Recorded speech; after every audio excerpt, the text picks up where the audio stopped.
Bonjour à toutes et à tous, bienvenue sur ma chaîne, c'est Gilles Mansillon. On reste vraiment dans la continuation, je continue à parler d'exprimer des idées qui ne sont que des idées, mais qui est l'idée centrale, c'est que, c'est de s'aligner avec ce re de faire le retour à la source. Depuis toujours, il y a 2 formes d'évolution dans l'univers. Il y a ceux qui cherchent l'expansion et ceux qui cherchent le retour à la source. C'était les lyriens et les végans au départ, je vais revenir un petit peu là-dessus. Je parlais du portail de l'infini aussi, c'est vraiment c'est pour nous reconnecter à cette source éternelle et la carte de la journée, c'est l'heure du départ. On est prêt pour le départ, hein. Donc il faut voir que tous les actes de gentillesse, de bonté sont vraiment très importants, même des petites choses. Et toutes les prières qu'on peut faire pour nous-mêmes ou pour le reste du monde, sont aussi, ça fonctionne, hein, les décrets et tout ça. Ce qu'on cherche, c'est rentrer en synchronicité avec la grille cristalline de la Terre, de la mère Terre, de la nouvelle Terre. Et enfin, c'est pas qu'elle est nouvelle, c'est juste qu'elle est nouvelle pour nous. Et donc parce que, heu, il faut essayer de quand on reprend conscience de cette connexion avec la source, on réalise qu'on n'a jamais été connecté, déconnecté de la source. On n'a pas pu se déconnecter de la source. C'est juste que l'impression, hein, c'était vraiment, c'est pour ça que quand on ressent cette feeling de connexion à l'intérieur, quand on se sent très bien, il y a un sentiment d'amour, de familiarité. On se prépare là pour le 12-12 et pour le 21-12, hein, le solstice, parce qu'on est vraiment là sur la fin d'un cycle karmique, hein, là, c'est vraiment la fin d'un cycle karmique et donc il faut arrêter de regarder dans le passé, hein, faut vraiment avancer, hein, c'est important et savoir que quand on passe par des hauts et des bas, c'est juste notre âme qui a besoin d'équilibrer des énergies donc l'âme est très constante dans son programme, elle va pas abandonner même si nous on peut passer par des moments toutes ces sortes de moments, d'états, mais l'âme reste quand même très constante dans son programme. Il a été annoncé aussi que la déesse de Vénus, qui est une planète très avancée à côté de chez nous, a décidé de nous envoyer un ange de Vénus pour nous accompagner pour le reste de notre vie. Donc on avait déjà ces 3 anges, notre ange gardien plus 2 autres anges qui étaient là constamment, hein. Faites appel à eux, hein, quand ils vous encadrent et on se sent beaucoup plus confortable quand on ressent la présence de ces forces angéliques, quand on tourne notre conscience vers la conscience de ces dimensions. Mais en plus, on a maintenant un ange de Vénus qui nous accompagne en plus, hein, donc c'est parce qu'on va avoir beaucoup de travail à faire, donc c'est toujours de l'aide qui arrive, hein et donc voilà, continuer à cultiver le bien-être, cultiver l'alignement avec la source. Voir quelle est la plus haute sagesse pour la journée, c'est le choix. On doit faire le choix le choix du bonheur, de la joie, de la liberté, de l'abondance, du respect aussi de soi-même et des autres. Ce que l'on doit comprendre, c'est la clairvoyance. On doit continuer à ouvrir notre troisième œil, continuer à percevoir ce monde invisible comme de plus en plus réel. Ce qu'il faut faire, c'est le travail. Il y a beaucoup de travail qui arrive, hein. Ça va être très agréable. Bon, personnellement, j'ai beaucoup de travail sur le pain sur la planche. Ça va être très agréable. Je me languis de me mettre à travailler. J'ai toutes sortes de choses, de projets à faire. Et l'aboutissant, c'est l'indulgence. Il ne faut pas être trop sévère avec soi-même, hein. Faut se préparer, mais faut pas essayer faut pas être trop avoir des jugements sur nous-mêmes par rapport aux choses qui peuvent paraître indulgentes. Et donc continuer à cultiver l'amitié aussi, c'est quelque chose qui va se renforcer de plus en plus. Parce qu'au paradis, dans l'univers central, dans cette sphère originelle, la volonté de Dieu est complètement manifestée de manière permanente, le suprême, l'ultime, l'absolu. C'est pour ça que toute la vie est paradisiaque et parfaite. Mais l'amour de Dieu reste très, très valide dans l'univers. C'est juste qu'il y a des volontés qui sont autres que celles de Dieu. Déjà, le Père et la Mère créent des univers qui ont leur propre plan d'évolution, les millions de planètes avec des milliards d'êtres sur chaque planète et chacun a sa volonté. Donc c'est tout un programme d'évolution qui est en cours, hein. Et au plus on augmente notre fréquence, au plus au plus on devient maître de nos réalités personnelles. Si on s'incarnait dans une réalité, dans une dimension de la septième dimension, si on avait été né dans un troisième, quatrième, mais si on était né dans une réalité de la sixième, septième dimension, toutes nos pensées, dès notre plus jeune âge, tout ce qu'on pense on lègue instantanément, ça se manifeste. Et en haut de la septième dimension, il y a ce qu'on appelle le portail de l'infini. C'est le septième dimension, c'est un peu l'apex de l'individualité. À partir de là, on rentre dans des consciences collectives. Mais on peut déjà traverser ce portail, hein. On n'a pas besoin d'attendre d'obtenir une présence continue dans la septième dimension pour atteindre le portail. C'est juste notre intention, traverser le portail de l'infini, atteindre le plan de l'infini. Et là, toutes les réponses viennent de notre famille d'âme, de notre moi divin. Et donc c'est vraiment un.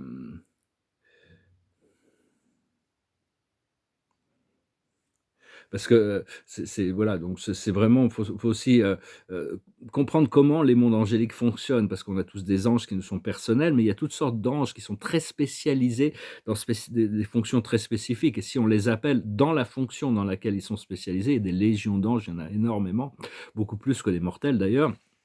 Et ils ont leurs mains un peu dans tout, hein, ce sont les mains de Dieu dans toutes les affaires, c'est eux qui gèrent beaucoup de choses, ce sont des êtres, et donc on peut appeler les anges du feu sacré blanc, hein, et doré, pour venir, illuminer toute l'atmosphère de la Terre.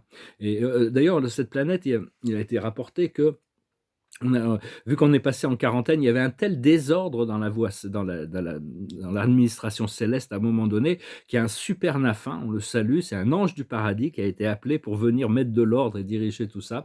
Enfin maintenant ça y est, hein, tout a été rééquilibré, ça fait longtemps que tout est rééquilibré. Et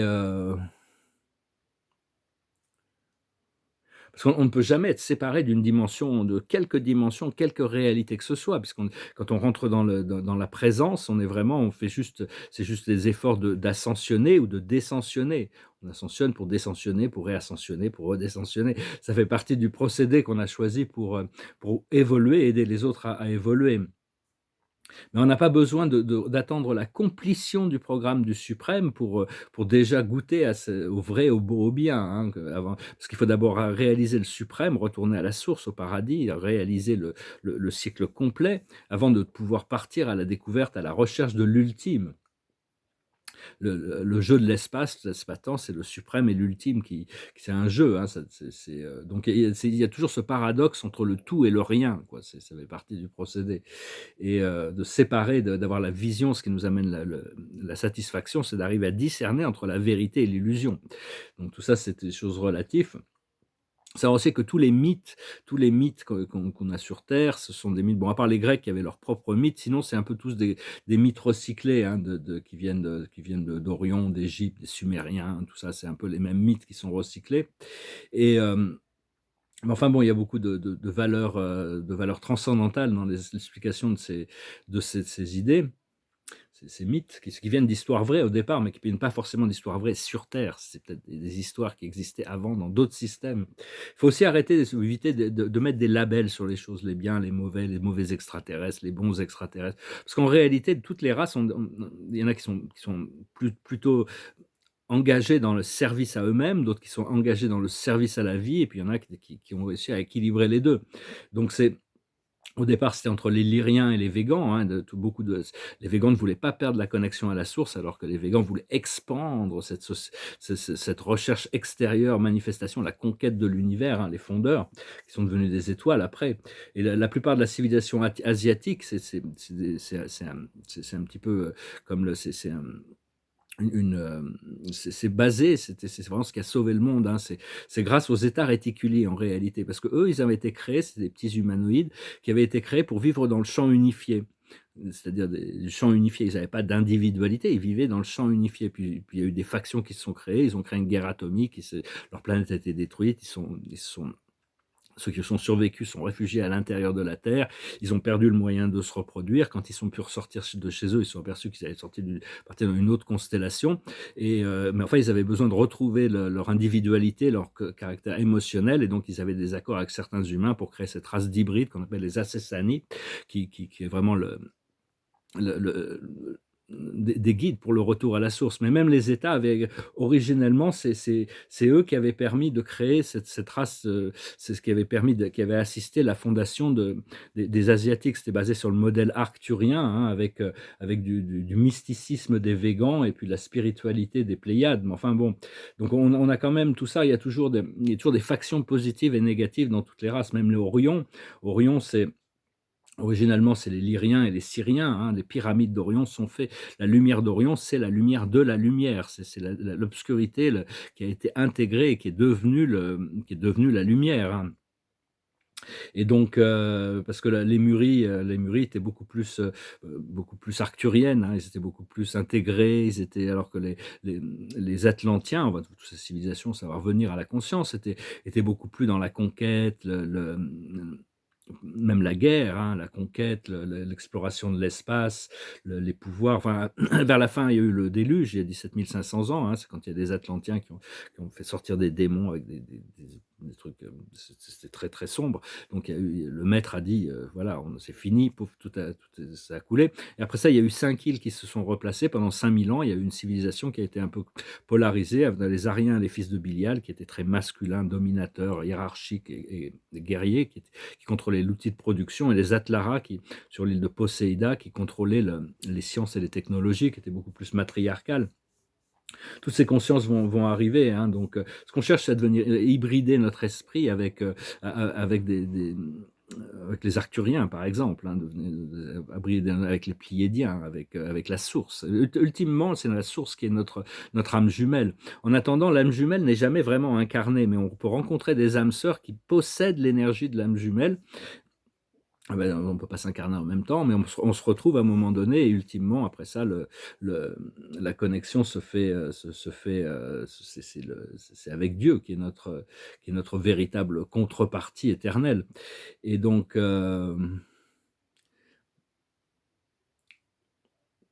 mais enfin, pour rencontrer ces âmes sœurs ultimes, disons, il faut vraiment déjà avoir trouvé un état de completion suffisamment important pour pouvoir, trouver cette connexion.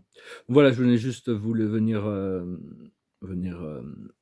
exprimer quelques idées, hein, savoir que bon, les logos originaux, le Dieu originel au paradis, et après ça, il a créé des logos pour diriger l'univers, et toutes les étoiles sont des sub-logos. Nous sommes même nous-mêmes des sub-logos. Tout est fabriqué de cette matrice. Tout est en réalité, la seule chose qui existe pour nous, c'est la matrice de la conscience, c'est la matrice holographique de notre conscience. On existe dans une matrice holographique de notre conscience, et cette matrice qui évolue progressivement pour entrer en contact avec des fréquences supérieures qui sont déjà là. Comme disait Platon, l'univers est déjà parfait, hein, tout existe déjà. Einstein aussi le pensait.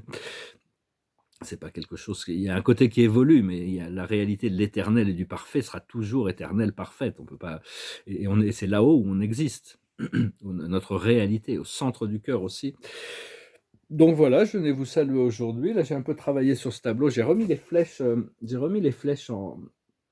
en turquoise, donc il refonctionne. J'ai juste besoin de travailler, de raffiner un petit peu le centre, et peut-être de raffiner un petit peu le logo de la Terre. C'est le grand univers, paradis, l'univers central, les 7 super univers, et puis là les galaxies extérieures. Je vais peut-être changer la couleur de la bande, là, elle est argentée, mais c'est une zone de quintessence. Il y a des zones de quintessence qui séparent les niveaux cosmiques, et au plus il y a une manifestation, au plus la zone de quintessence devient petite.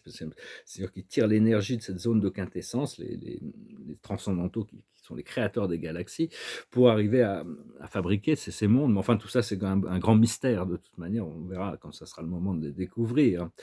Et donc, voilà, je vais chanter une petite chanson. Je vous remercie d'aimer, de partager, de commenter, de souscrire. Je vous remercie pour vos dons. Si vous voulez une session privée, vous pouvez m'envoyer un email. Gardez le champagne au frais, hein, pour se préparer pour les célébrations qui arrivent. Une chanson, c'est une chanson de blues ou de jazz. Je ne sais pas qui chantait ça, mais enfin, bon, je chantais cette chanson. It goes like this. What a difference a day makes. 24 little hours brought the sun and the flowers where there used to be rain. My yesterday was blue, dear. Today I'm part of you, dear. My lonely nights are through, dear, since you said you were mine. Lord, what a difference a day makes. There's a rainbow before me. Skies above can't be stormy, since that moment of bliss, that thrilling kiss. It's heaven when you find romance on your menu. What a difference a day makes, and the difference is you. Je suis sûr que vous savez, il y a quelqu'un qui sait qui est cette chanson, c'est juste passé par la tête et non, donc c'est vraiment important d'arrêter de voir toutes ces choses négatives comme négatives. C'est juste qu'il y a des civilisations qui sont polarisées, ils pensent faire le plus haut bien parce ils ont besoin de ça pour un agenda, la conquête et tout ça. Mais tout le monde recherche ce retour à la source, hein, tout le monde cherche cette réintégration à la source depuis le point de séparation qui au début de l'univers. Donc donc c'est juste que tout le monde a choisi, il y en a qui ont choisi des moyens très, très différents. Il faut vraiment rester dans notre quand on est dans notre pouvoir, ces choses on voit ces choses avec lucidité. On n'est plus victime de succomber à cause de l'ignorance, à la naïveté, d'écouter des discours qui ne correspondent pas à ce que l'on a besoin de il faut quand même se préparer, il faut quand même se préparer pour les choses, pour s'occuper de soi, hein, et pour s'occuper de soi, la meilleure manière, c'est de laisser Dieu gérer notre programme, hein, parce qu'on va passer par des étapes quand même assez pénibles, hein, toute cette révélation de toutes sortes de vérités un peu sombres qui vont remonter et puis ils sont en train de créer une inflation, 10, 20, 30, 40%, ils sont en train d'imprimer tellement d'argent faux, hein, de faux argent qui se distribuent entre eux pour la plupart, hein, c'est entre ils se les échangent cet argent qu'ils impriment à tout vent, il y en a très peu qui va dans les poches du peuple. Mais enfin bon, tout ça, ça va créer des bousculements, hein, mais on a besoin de ça pour forcer l'humanité à se réveiller. Et à partir de là, on va prendre des décisions lucides qui va ramener les choses, qui va réintégrer, on va pouvoir trouver cette résolution du paramètre d'Orion, hein. C'est vraiment le but un petit peu du programme. Voilà, je vous salue, je vous remercie pour tout. Savoir que bon, on doit vraiment déjà être déjà dans cette connexion paradisiaque où tout va bien, hein. C'est vraiment... on n'a pas besoin de se laisser emporter par le courant des choses, et arrêter d'écouter toutes ces manipulations qui viennent de l'extérieur. La carte de la journée, c'est l'As de Gabriel, quelque chose de passion, opportunité et inspiration. L'occasion de faire quelque chose de merveilleux s'offre à vous, émerveillez-vous. Donc voilà, pour le reste de notre vie, on va pouvoir s'émerveiller, faire quelque chose de merveilleux dans tout ce qu'on prépare pour notre réalité, pour la fin de notre incarnation. Ça va être vraiment quelque chose de merveilleux et on a cet ange de Vénus qui est venu en collaboration avec nos 3 anges qu'on a déjà et on a aussi un archange là-haut qui, dès qu'on commence à travailler à un niveau supérieur, il va nous aider à coordonner toutes ces activités avec le collectif. Voilà, je vous salue, je vous remercie pour tout, je vous dis à bientôt, Adonai.